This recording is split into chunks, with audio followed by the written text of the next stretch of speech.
Officer found a pregnant German shepherd being tortured in a snowstorm. What followed warmed hearts. The snowstorm was merciless, a white curtain swallowing the mountains around Silver Ridge, Montana. Wind tore through the empty highway, shrieking against the frozen pines, while the headlights of Deputy Nathan Cole's patrol car cut a thin path through the storm. He had driven these back roads 100 times, but tonight the world felt different, hostile, as though danger itself was hiding in the snow. Then his lights caught it. Through the swirl of ice, a shadow appeared against the rusted chain-link fence of an abandoned lumber mill. Nathan slowed, eyes narrowing. What he saw turned his stomach cold. A man, broad-shouldered and wild-eyed, was kicking something chained to the fence. With every blow, the creature whimpered, its body jerking violently, snow beneath it stained with red. Nathan slammed the brakes, his instincts firing. He threw open his door, hand on his holster. The storm carried the man's voice to him, Ricky Vaughn, a name Nathan knew from rap sheets, and whispered warnings. "You don't run from me, you hear me?" Ricky roared, swinging a length of chain. And then Nathan saw her, a German shepherd, her belly swollen with life, sides heaving as she struggled against the chain. She was pregnant, heavily so. Her fur was matted with blood and ice, her eyes wide with terror, yet still defiant. Nathan's heart clenched. "Police!" Nathan shouted, gun raised. "Step away from the dog!" For a heartbeat, the storm seemed to hold its breath. Ricky's eyes flicked from the deputy to the dog, to the empty mill behind him. Then he spat into the snow, snarled, and bolted into the blizzard, vanishing into white. Nathan rushed forward, kneeling in the freezing slush. The dog collapsed against him, her body trembling violently. He unclipped the chain, lifting her as gently as his frozen hands allowed. Her breath was shallow, her pulse weak, but in her eyes flickered a spark, a plea for life, not only for herself, but for the unborn litter inside her. Nathan whispered through the howl of the wind, "Hang on, girl, you're not alone anymore." What came next would lead him into a storm far darker than the one raging around them, and prove that loyalty could burn brighter than violence, even in the bleakest winter night. The storm did not ease as Nathan carried the dog into the back of his patrol SUV, wrapping her in a wool blanket from the trunk. Her body was limp against his arms, but when the warmth of the vehicle touched her, she let out a low whine and pressed her muzzle weakly into his chest. Nathan felt it like a knife in his heart. He knew the signs. This wasn't just neglect. This was torture. As the wipers beat furiously against the windshield, Nathan drove through the snow-choked streets of Silver Ridge, his jaw set, his mind moving with soldier's precision. He had been a military police officer before returning to Montana, a man molded by long deployments and the harsh discipline of combat zones. At 34, he carried the weight of both war and small-town law enforcement, scars that ran deeper than the ones on his arms. He'd seen cruelty overseas, but something about cruelty to animals unsettled him in a way few things did. It was senseless. It was cowardly. He radioed ahead, his voice clipped. "Dispatch, this is Unit 12. I've got a severely injured German shepherd, female, possibly pregnant. ETA to Heart Clinic, 10 minutes. The reply crackled back. "Copy that, 12. Dr. Hart's on standby." Emma Hart was more than just the town veterinarian. She was Silver Ridge's quiet backbone, a woman in her late 20s with sharp green eyes, steady hands, and a heart that carried every wounded creature that came through her door. She had grown up here, gone away to study veterinary medicine, and returned when her father fell ill. Now she ran the family clinic alone, often staying late into the night for emergencies. Nathan had known her since high school, never close, but familiar enough to trust with what mattered most. When Nathan burst through the clinic doors, snow swirling in with him, Emma was already waiting, sleeves rolled up, surgical table ready. Her gaze flicked to the dog in his arms and widened. "Oh my God," she whispered. "Nathan, put her here, quickly." He laid the German Shepherd onto the table. Emma's hands moved swiftly, checking pulse, hydration, reflexes. She's dehydrated, malnourished, and yes, pregnant, very late term. Emma's voice was clinical, but her eyes betrayed her fury. "Who could do this?" Nathan didn't answer. He was staring at the animal's side, where a faint scar shimmered beneath the fur. Emma noticed it too. She fetched the scanner, ran it across the scar, and the machine beeped. Numbers appeared on the screen. Nathan leaned in. His stomach tightened. Emma exhaled slowly. "This isn't just any dog. She's chipped, registered to the federal K9 program." The room fell silent, but for the storm battering the clinic windows. Nathan's mind spun. He'd heard rumors of K9s disappearing, but seeing one here, beaten and bleeding, chained up like garbage, it turned rumor into nightmare. "What's her name?" he asked. Emma checked the record tied to the chip. "Dakota." Nathan knelt beside the table, resting a hand gently against the dog's paw.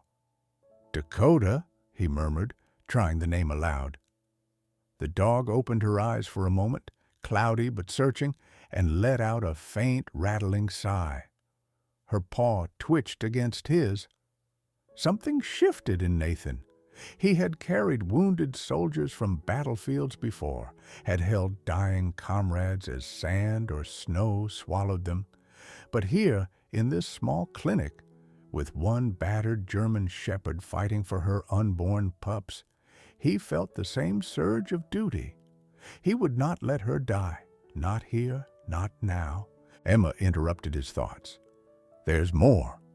She pointed to Dakota's fur, brushing it back to reveal a fine white residue. She sniffed, frowned. Traces of narcotics, cocaine, maybe heroin. "Nathan, I think she was being used as a transport animal." Nathan's eyes hardened. He had found a cell phone at the lumber mill, dropped in the snow by Ricky Vaughn. If Dakota had been chained there, bleeding and drug-dusted, it meant she wasn't just a victim. She was evidence. Evidence of something much larger.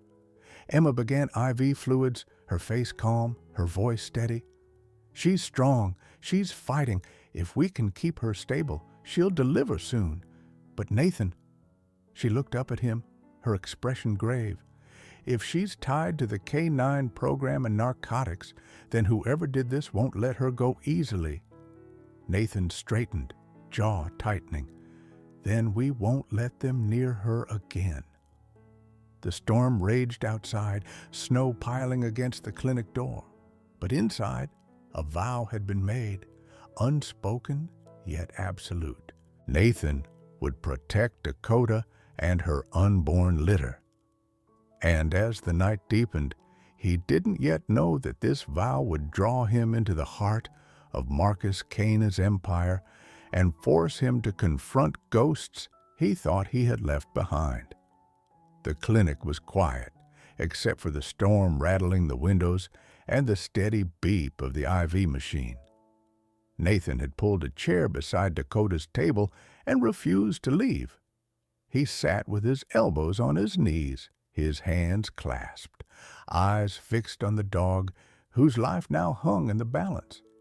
Emma had worked tirelessly for hours, cleaning wounds, stitching torn flesh, steadying the dog's breathing.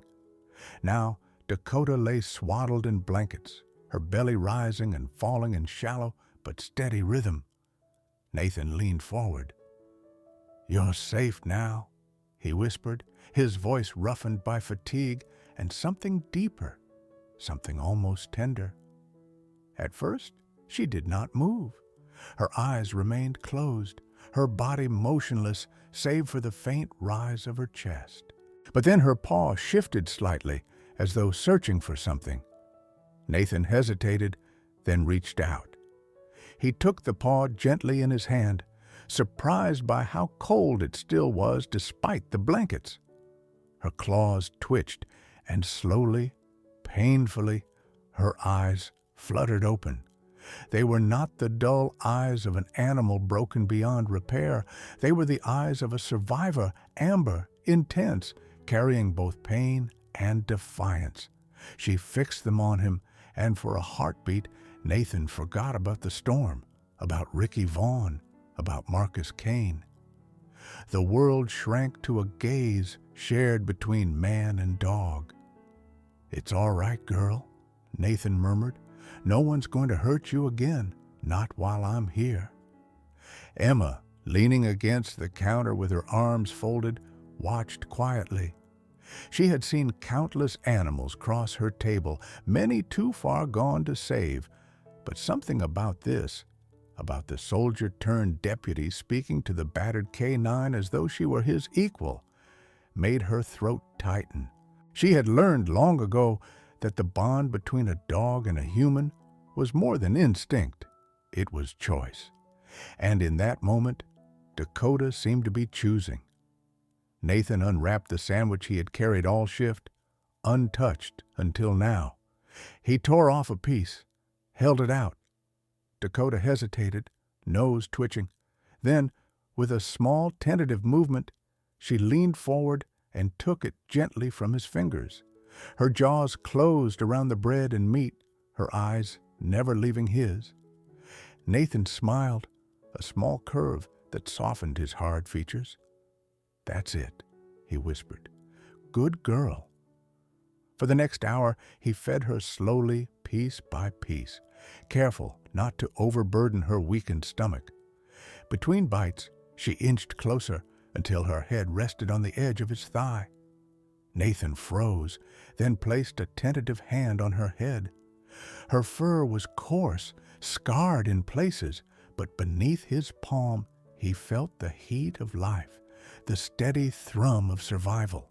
He stroked her slowly, and to his surprise, Dakota let out a low sigh, her eyes slipping half-closed, a sound not of fear, but of surrender, not to him as master, but to the safety he promised. Emma broke the silence gently. "She trusts you already." Nathan glanced up, startled by the softness in her tone. "She doesn't have much reason to trust anyone." "Sometimes," Emma said, "the broken ones recognize someone who's been broken too." Nathan looked back at Dakota, his hand still resting on her head. He thought of nights overseas, of brothers lost to explosions in deserts halfway around the world. He thought of returning home to an empty house, to silence that never seemed to end. And for the first time in years, he felt the weight shift just a little because of a battered dog who had chosen to rest her head against him. Outside, the storm howled on, but inside the clinic, a fragile bond had begun to grow. It was small, tentative, but it pulsed with a truth that neither Nathan nor Dakota could deny. They had both been abandoned to the cold, and together they were beginning to find warmth again. The storm finally broke by morning, leaving the world outside coated in white silence. Inside the clinic, the heat from the wood stove hummed faintly, fighting the chill that seeped through the old walls. Nathan hadn't slept. He remained in the chair, eyes bloodshot, one hand resting on Dakota's head. She had shifted in the night, curling slightly toward him, her breath rasping but steady. The IV still dripped. The faint scent of antiseptic lingered in the air. Emma had dozed on the office cot for a few hours, But Nathan's mind had never stilled, because when he looked at Dakota, he didn't just see a dog, he saw a reflection of himself. Nathan Cole had grown up in Silver Ridge, a logger's son with strong arms and restless dreams. When the towers fell on September 11th, he had been 19, fresh out of high school. He enlisted within a week. The Marine Corps shipped him overseas, where sandstorms replaced snowdrifts and the air always smelled faintly of smoke. He became military police, walking the thin line between order and chaos in places where both seemed impossible. His K-9 partner back then had been a German shepherd named Rex, a dog with eyes as sharp as Dakota's. Together, they searched convoys for bombs, tracked fugitives through villages, and stood guard over soldiers too weary to keep their eyes open. Nathan had trusted Rex with his life, and Rex had earned it 100 times over. But wars demand sacrifice. One night, on a highway scarred with craters, their convoy was ambushed. Gunfire ripped through the dark, explosions lit the sky. Rex leapt forward, barking warnings, his body tense like a drawn bow, and then the world detonated. Nathan woke in a field hospital, his leg torn by shrapnel, his ears ringing. Rex never came home. The handlers told him the dog had gone down with the convoy, buying seconds that saved human lives. Nathan carried the guilt like a scar that never faded. He came back to Montana with medals he never looked at and nightmares he couldn't silence. His marriage fell apart within a year. Nights stretched long and hollow. He joined the county sheriff's department because the uniform was familiar, because routine dulled the ache. But he never stopped hearing Rex's bark echoing in his dreams. Now, as he looked at Dakota, chained and beaten, yet still alive, something inside him cracked. He saw Rex's eyes in hers. He saw loyalty surviving against cruelty, and he knew he could not fail her, not again. Emma stirred, rising from the cot, rubbing her eyes. She walked over, checked Dakota's vitals, then gave Nathan a tired smile. She made it through the night. That's more than I dared hope. Nathan nodded, but his thoughts were far away. She shouldn't have to fight alone. Emma glanced at him curiously. Neither should you. Nathan met her gaze, startled. He wanted to argue, to brush it off with the soldier's stoicism he'd worn for years. But Dakota shifted at that moment, letting out a low whine, and pressed her paw deeper into his hand. The gesture silenced every defense he had. Emma turned back to her equipment, speaking more softly now. You know, the chip records show she wasn't just any K-9. She was assigned to a federal task force down south. She must have been stolen months ago. Stolen? Nathan frowned. Emma nodded. Her record stopped abruptly. No medical check-ins, no handler notes. She just vanished until last night. Nathan's jaw tightened. So they didn't just beat her, they used her. Drug residue in her fur chained to that mill, she was being forced to carry shipments. Emma's lips pressed into a thin line. She was trained to protect, and instead they turned her into a tool. The words hit Nathan like a punch. It was the same betrayal he felt when soldiers used animals as expendable shields, when commanders wrote off loyal dogs as equipment. He had never accepted that Rex's life mattered less because of 4 legs instead of 2. Now, Dakota bore the same scars of betrayal. For a long while, silence filled the clinic. The storm outside had eased, but in Nathan's mind, the wind still roared. He thought of Ricky Vaughan's sneer, the way he shouted, "My cargo doesn't run." He thought of Marcus Kane, the shadowy figure behind so much of Silver Ridge's drug trade, and how far Caney's cruelty reached. If Dakota was one of dozens stolen, what did that mean for the others? He leaned closer, whispering into her fur, "I don't care what they did to you. You're not theirs anymore." Dakota's ears flicked. She shifted, pressing her muzzle briefly against his palm before sinking back into uneasy sleep. Emma watched from across the room, her arms folded. She had seen human grief in the faces of pet owners before, but what she saw in Nathan's eyes now unsettled her. It wasn't just compassion, it was recognition, as though the soldier had found a piece of himself in the battered shepherd. When the morning sun finally broke through the clouds, turning the snow into fields of blinding white, Nathan stood at the clinic window. His reflection looked back at him, hollow-eyed but sharper now, steadier. Behind him, Dakota stirred, and for the first time in years, he felt as though he was not standing alone against the storm. They were both survivors, both stolen from lives they should have had, both scarred by battles not of their choosing, and both, somehow, still here. Nathan turned from the window, his voice low but resolute. "Emma, whatever it takes, I'll see this through, for her pups, for every dog they've taken." The vow hung in the air, heavy and unshakable, and though he didn't yet know it, that vow would soon drag him back into the kind of war he thought he had left behind. Only this time, his ally would walk on 4 legs, carrying life within her, and the stakes would reach far beyond Silver Ridge.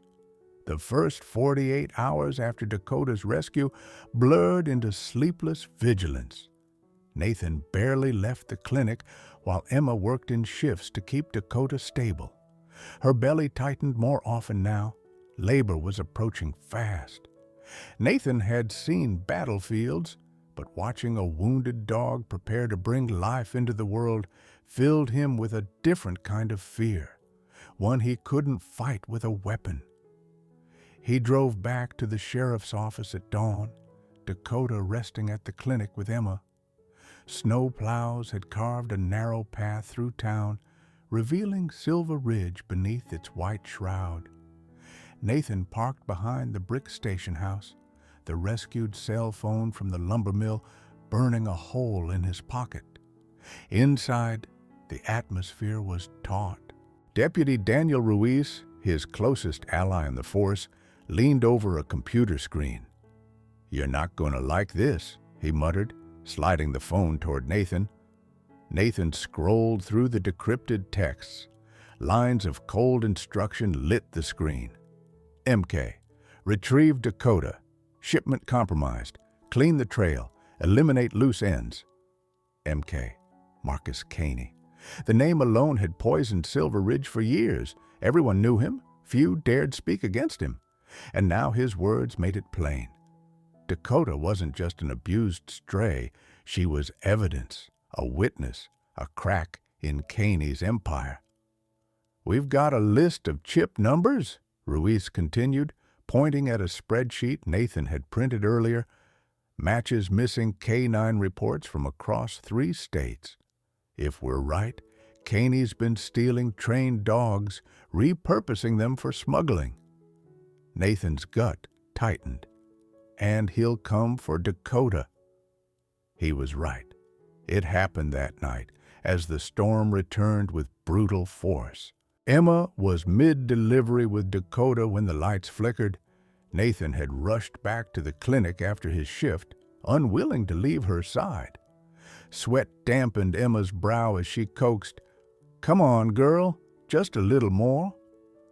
The first pup arrived, slick and tiny but alive, its squeaks filling the sterile room. Nathan caught his breath, marveling at the fragile miracle.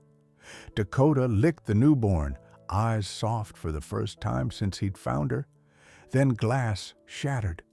The front door exploded inward with the blast of a homemade charge, the concussion rocking the clinic. Shelves toppled, instruments clattered.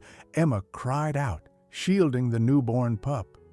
Dakota snarled, teeth bared even through her exhaustion. Nathan's instincts screamed. He shoved Emma down behind the counter, drew his sidearm, and scanned the smoke-filled entryway. Figures emerged. 3 men, rifles raised, masks hiding their faces. At their head was Ricky Vaughn, his grin feral even in the chaos. "Told you she was ours," Ricky spat, voice slicing through the noise. "Hand over the dog, or nobody walks out." Gunfire cracked. Nathan fired back, forcing the intruders behind cover. Splinters rained down as bullets chewed through the clinic walls. Dakota barked hoarsely, straining to rise despite her weakened state. Her body trembled, torn between protecting her newborn and fighting the men who had nearly killed her. Emma clutched the tiny pup against her chest, her eyes wide with terror. "Nathan, she's still in labor." "I know," he shouted, returning fire. One intruder went down, but Ricky pressed harder, tossing a Molotov that ignited the reception desk in a wave of flame. Smoke filled the air. Nathan's mind raced. If they took Dakota now, they'd kill Emma to erase the witness. If he fell, both mother and pups would be lost. He had seconds to decide. "Ruiz," he barked into his radio. "We're under attack at Heart Clinic. Immediate backup." Static answered. Then Ruiz's voice. "Hold on, brother. We're coming." But seconds stretched into eternity. Ricky advanced, shotgun pumping, laughter ragged. Dakota, summoning reserves Nathan didn't believe she had, forced herself up. Her body shook violently, but she staggered between the gunman and Emma, lips curled back, eyes burning with defiance. Ricky raised his weapon. "No!" Nathan roared, diving across the floor. His shoulder slammed into Dakota, pushing her aside as he fired. The blast clipped Ricky's arm, sending the shotgun spinning. Ricky cursed, retreating toward the broken door as sirens wailed in the distance.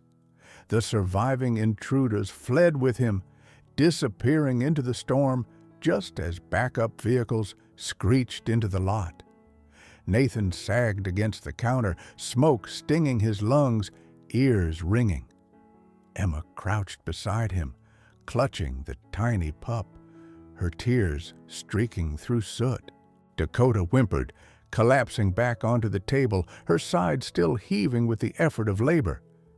Nathan dropped to his knees beside her, resting a trembling hand against her fur. "Easy, girl. You're safe. You're safe."